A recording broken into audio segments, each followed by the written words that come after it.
There's what we say, and then there's what we don't.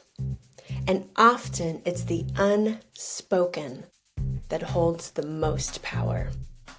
Welcome to the Unspoken Edge, a space where hidden dynamics, quiet tensions, and unacknowledged truths are named, held, and turned into grounded action. I'm Rachel Keck, coach, facilitator, and founder of Mosaic Collaborative. I work with visionary leaders who want growth that's sustainable, relational, and real. Here, we explore what's beneath the surface, the energy under leadership, the patterns, resistance, and the truth shaping how we lead and live.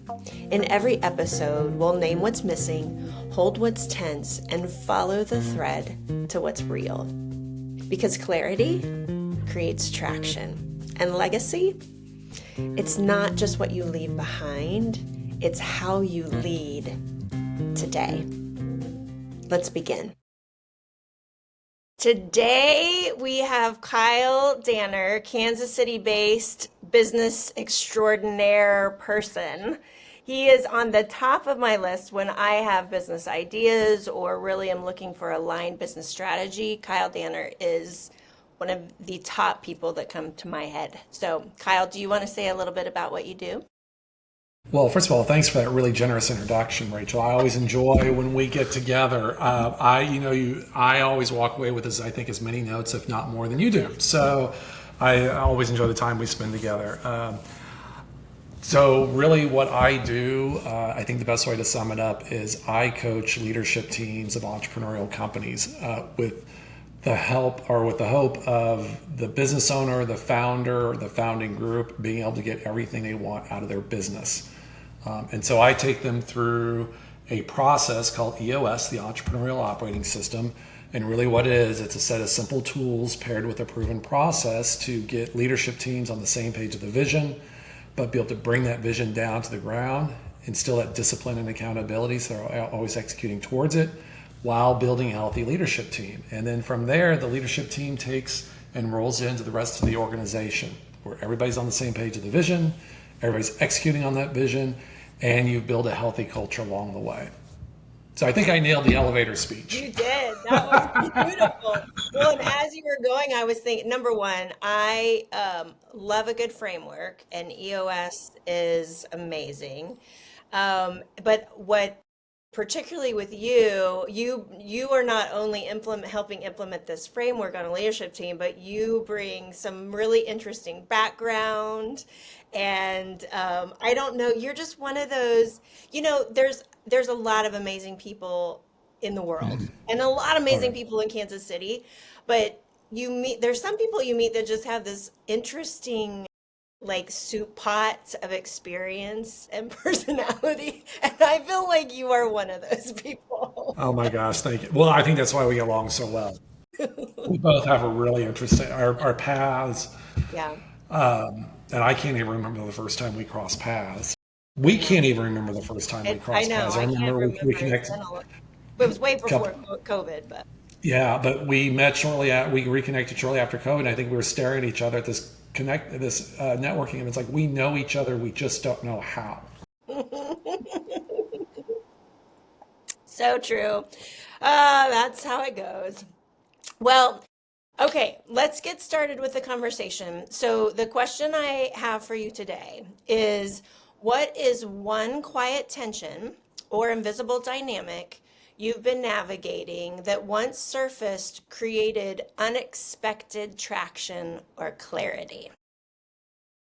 I would say, when you shared that question with me before we met, I really thought about it deeply. I would say probably it would be vulnerability for myself.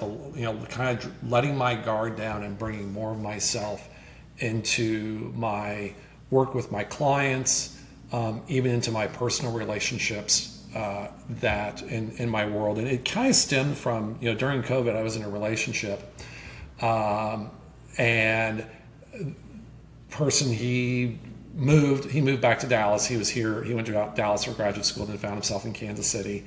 And we had our first Zoom dinner after we moved back to Dallas, and we've been friends since then. We text each other every day, and we remain good friends. But he said at that Zoom dinner, he said, "Well, it's kind of the same way it always has been." And he says, and I said, "Okay, what's that mean?" He says, "Well, you don't share much about yourself." And I'm like, and this is not, well, here's the thing, Rachel, that was not the first time he said it, Yeah. but I think it was the first time he said it and it landed.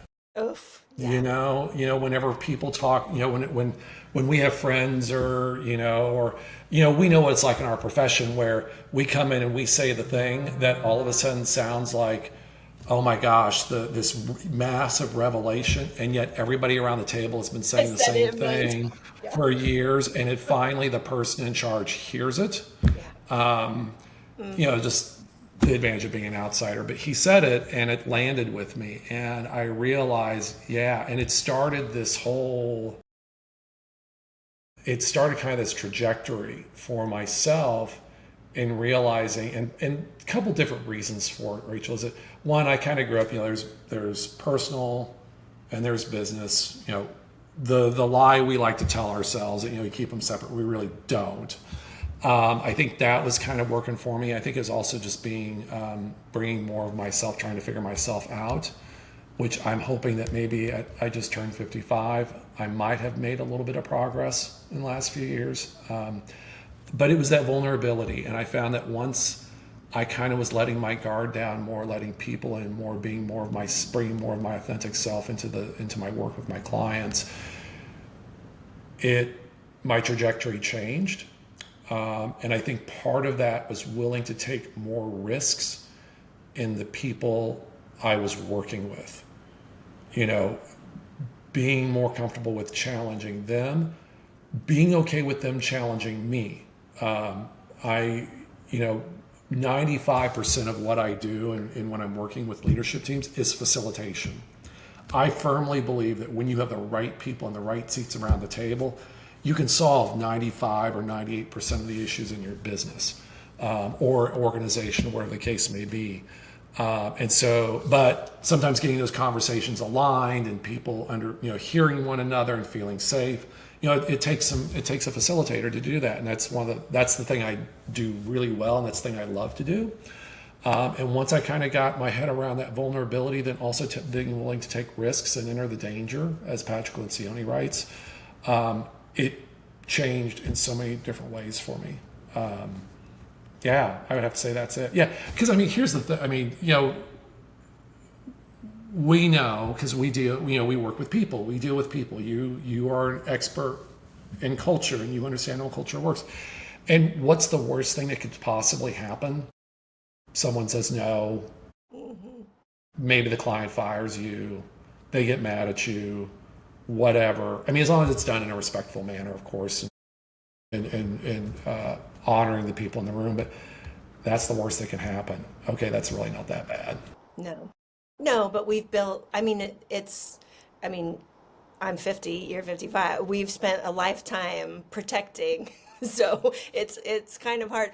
Okay, I have so many questions. My first question is because you mentioned at that moment, that wasn't the first time that it had been said that you don't share, but it's the time that it landed. And you're right. We have the privilege of going into teams where we say the thing somebody said a million times and it lands. Yeah. What do you think in that moment? Why did it land? What opened you to it at that moment? Well, I think that was the spring of 2022. I think the world was coming out of COVID. I think that was it. Everybody was getting back out in the world. He had moved back to Dallas, and of course, we kept our world small during those 2 years of the pandemic, and so he was gone. All of a sudden, my personal life was way open, and I realized I was missing close relationships. Now, here's the thing you have to understand, and this is really one of the great ironies about this whole thing, paradoxes or whatever. I went to school to be a therapist. After I left the family business in 2010, I went back to school to get a master's in counseling because I thought I wanted to be a therapist. Yeah, say whatever you want after about 17 years in a family business and deciding to be a therapist. That's a whole other podcast. And I always laugh at that because I was all about going into a profession that's all about vulnerability, and yet I wasn't doing it myself. Yeah. And I think when when all of that kind of clicked, it's like, okay, there's a lot here that I need to be very thoughtful about. Mm-hmm. Yeah, well, any helping profession, I mean, both what we do, therapists, anything, there is sort of some control because we get to share less generally Mhm. than the other Yeah. person. And so, but yeah, but there are those moments, and you're right. I mean, coming out of COVID, I mean, there are those times in life collectively and personally that it feels like we're just more open. Like Hmm. we're Yeah. shifting, or we're open to seeing, we're more curious, or something shifting, and so we're trying to pay attention Yeah. and ask questions about it. Yep. Uh, so how did you begin to practice? Like, what was your practice? How did you take that and begin to make some different choices? Well, I intentionally started sharing more about my personal life Mm. in, in business settings. Okay, first of all, that sounds creepy when I say it that way. But so for example, Hey. so for me, here, people talk about their family, they talk about their kids. Okay, I'm single, I don't have kids, have no intention of that. My houseplants are barely holding on to life, and but I have a family, so I talked about my sisters more. I talked about my brother. I talked about my experiences. I talked more about my volunteer work, or what I would do on the what interests me is live theater, dance. I talked more about that. I asked people more about what are you reading these days. So it was trying to take the way that we typically build relationships in a business setting and figuring out how can I share more about who I am, how can I learn more about other people that isn't just usually the news, weather, sports. Yeah. Trying to really kind of be a little bit more authentic about how I build relationships. And I want to be really clear when I talk about like vulnerability and authenticity. There's of course the oversharing, where it gets like, I cannot believe you told me that. Yeah. I'm now going to find some way I can exit the room really, really fast because I'm super uncomfortable because really that wasn't appropriate. Um, that's one of the reasons why. That's one of the reasons why I never share much about that. I have a master's in counseling because the things that all of a sudden people feel they can open Want up to and share say? with me, like I don't want to know this. Yeah. I Really. don't. Yeah. Unfortunately, I have one of those faces. I have one of those faces, but people just come and say, and then all of a sudden everything has come out, and I'm like, Yep. okay, well, that's why I'm good at Yeah. my job. But okay, Is it? So I have to ask. So when you travel, do you make sure you've got your headphones I wear on, your head sunglasses. down? Exactly. I do. When I travel, I do not talk to anybody in the air. I don't talk to Yeah. anybody there because it will inevitably, I don't, yeah, I gotta have some energy management. But you know what? You mentioned authenticity. Well, first of all, two things that I want to circle back on. One, you mentioned authenticity, and I think to me, authenticity is one of my top three values. And I really think about it as really showing up more as yourself in more places. Yeah. And it does take practice. I mean, just like there's oversharers, there's undersharers, and there is this, and there's also sort of a spectrum, right? Some people are more comfortable sharing more things, and some people are, and it's okay, but there is this sense of being who you are wherever you are that Yeah. Absolutely. people just pick up on it. I mean, it's, yeah. Well, as human beings, we can sniff it out when someone's not, when they're being particularly guarded. And I found that once I kind of was sharing more, when I kind of let that guard down and I let people in more, or it was more of an exchange rather than just me. Yeah. Because the thing about like my superpower is I can get people to talk and I don't say anything. Yeah. And that's helpful in what I do professionally, but it also when you're trying to develop relationships, it's not a really good way. It's not a healthy balance in a relationship. And I found that once I was being more intentional about that, I enjoyed what I was doing more. I enjoyed the people I was with more. I mean, I'm lucky. I work with over 15, between 15 and 20 different teams. I love everybody I work with, even my crusty old engineers. Yeah. I mean, I love everybody I work with, and part of being able to do that is being able to bring more of myself and model about that again appropriately. And I just feel lighter. Life is better. My work is deeper. It's more authentic. Yeah, and I have a lot more patience. Yeah. Or, I'm sorry, I have a lot more empathy. It really helps me build up that empathy muscle as well.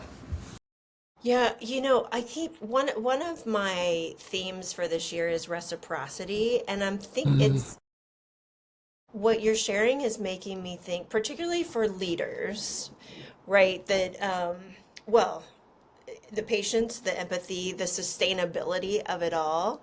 Um, whether you are an undersharer, right? You're used to people just talking and talking and talking and listening and listening and listening and then whatever. Or you're an oversharer, right? There are I mean leaders that they come in and they fill up the entire space. Yeah, So nobody else, not neither one of those. The leader that walks in and says nothing and the leader that walks in and says everything, neither one of those are really sustainable. right. And so I've been sitting with this concept this year of reciprocity and like just paying attention because it's sort of I don't know. It feels like sometimes the word balance feels like crazy talk to try to get to that special place. And reciprocity feels a little bit like that too. But I wonder how do you deal with leaders themselves that are coming in either undersharing or oversharing? So first of all, it has to be a one-on-one conversation. It has to be a one-on-one conversation, and I have to go in with evidence. Like I have to be able to talk about behavior. I just, kind of point to behavior, kind of maybe call some things out. So I'd be really mindful about as I see people interacting in a room where maybe what they're doing isn't the most helpful. Yeah. And depending on the situation, I typically prefer a one-to-one conversation about it. Because the thing about it is we all have our reasons. We all have our reasons why we either share too much, we don't share, or how we get along with one another. And of course, it starts in our family. It's what was modeled for us when we were growing up. And so I think we have to be respectful of that. Because the thing about it is, someone may have shared long ago, they did exactly what they were told to do. They made themselves vulnerable, and they were opened up and they were attacked for it. Right. So of course they're not going to share. Or there is so much lack of authenticity. So much in the business press about you need to share, we need to be more authentic, we need more empathetic, and yet when people do that, they get called out, they're not supported, they're attacked, whatever the case may be. So of course people are going to walk in with their armor on. Yeah. Yeah. Yeah, it does. I mean, we do have these. I think what I would add to what you're saying is also this collective cultural, like in a business, the leadership team, the visionary or the CEO, generally everything is cascading from Yeah. the way that person operates. Um, but each person that's added does add their own makeup of, what works for them, what doesn't work for them. And so it is interesting how businesses or teams will start to sort of look a certain way, right? Yeah. Salespeople generally, have a typical way, and then accounting, you can figure they're kind of going to undershare unless prompted, right? Yeah. And I don't think that there's a right answer, so to speak. I mean, there's not a right way. Well, you hit on something. Every group any group that comes together, they've got their own little culture that, Yeah. forms. And so you have to think about what's best for that system, like what works best for that system. Now, of course, systems come into being, cultures come into being, and they become self-protective. Totally understandable, but sometimes that then makes change difficult, makes change almost impossible, and yet change is required.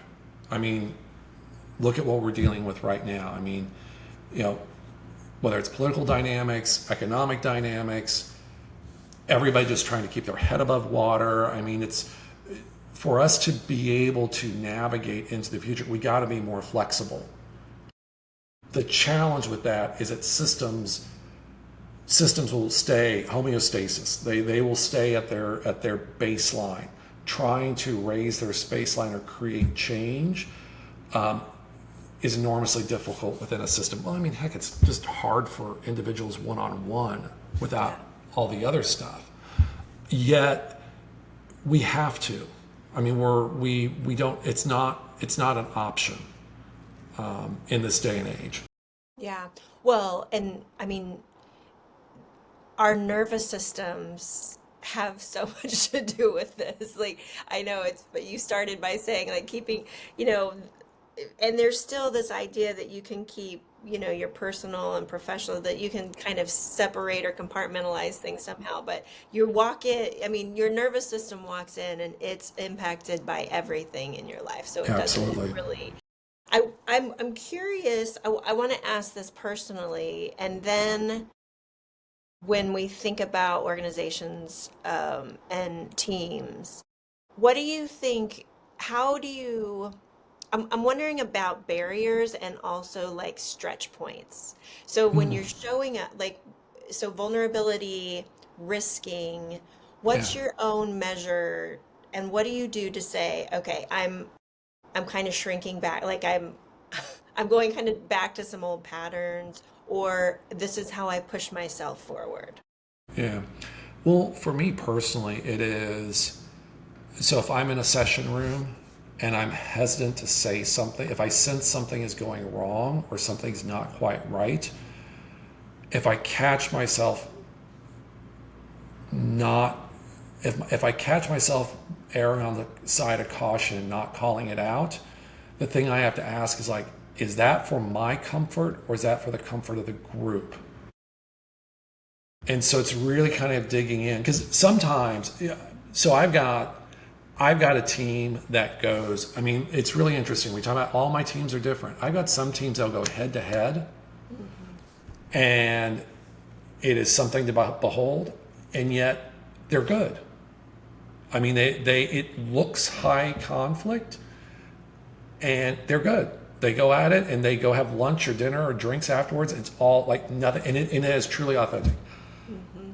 I have another team where it is very much high conflict, but there's such a history there of people being hurt, of some real personal, I guess, hurt, injury, if you will, psychological, emotional injury. So that is going to take more time. Yeah. And so it's being tuned into that to where the team that is really good about, and typically where I can tell the difference is if when they're in their really heated discussions, they're not attacking each other. It's always attack the issue, not each other. So there's not the passive aggressive comments. They're sticking to the facts. If they slip, they catch it and they apologize immediately and they go on. Yeah. This other team I'm thinking about is it can be very personal and it can require a lot of timeouts. It can require a lot of, I mean, it's a much slower process and you have to meet people where they're at, but also still kind of push them appropriately.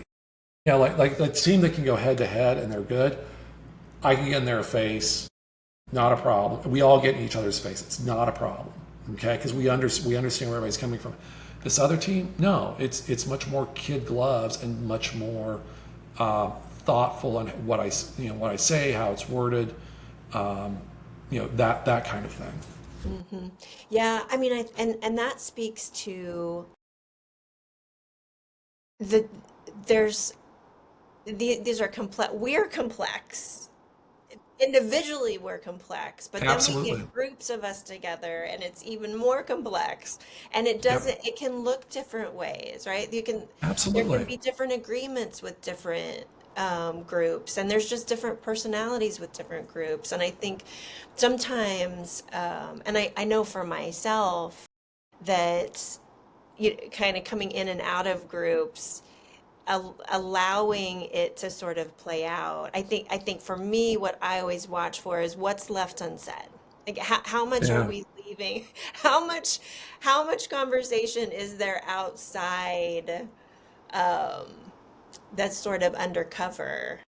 How much Yeah. are we not willing to stay with each other? That, I mean, that's there. People may be slow to risk. They may be overly respectful of each other, which is all fine as long as we're not going out and saying other things off, Right. offline. Right. It's really funny because working with a team recently, a leader left. The leader wasn't a fit, and they left in between our two sessions together. And so in this most recent session, the air in the room was different. The conversation flowed better.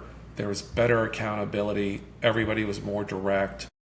I mean, it was just a completely different team because this one person left. How many of us have worked in organizations or have had people in our team because for whatever reason we're not willing to take the risk, either to help them exit the team or address the issue if there's still an opportunity to salvage it. But when that person is no longer there, it is a completely different group of people. The air comes back into the room. It's like, oh my gosh. And I think, is what we do in our work, coaching and facilitating, we have to help the team discover what is the right answer for them. Does this person belong or do they need to leave? And there are times where everybody knows it, but then they look to us to be able to be the ones to call it out. They kind of sometimes need that outsider, and I feel, and I'm never comfortable talking about this because it makes us sound like, we're like, so much above or not, but sometimes we just need a little help. We all need it. Yeah. And they look to us to be able to do that. Yeah. Well, I mean, when you're in the forest, in the midst of the trees, sometimes you just need somebody to yell down, "Hey, it's to your right." And I need that for myself. I mean, I'm in the weeds of myself sometimes, and sometimes I just need to be, okay, am I thinking about this weird?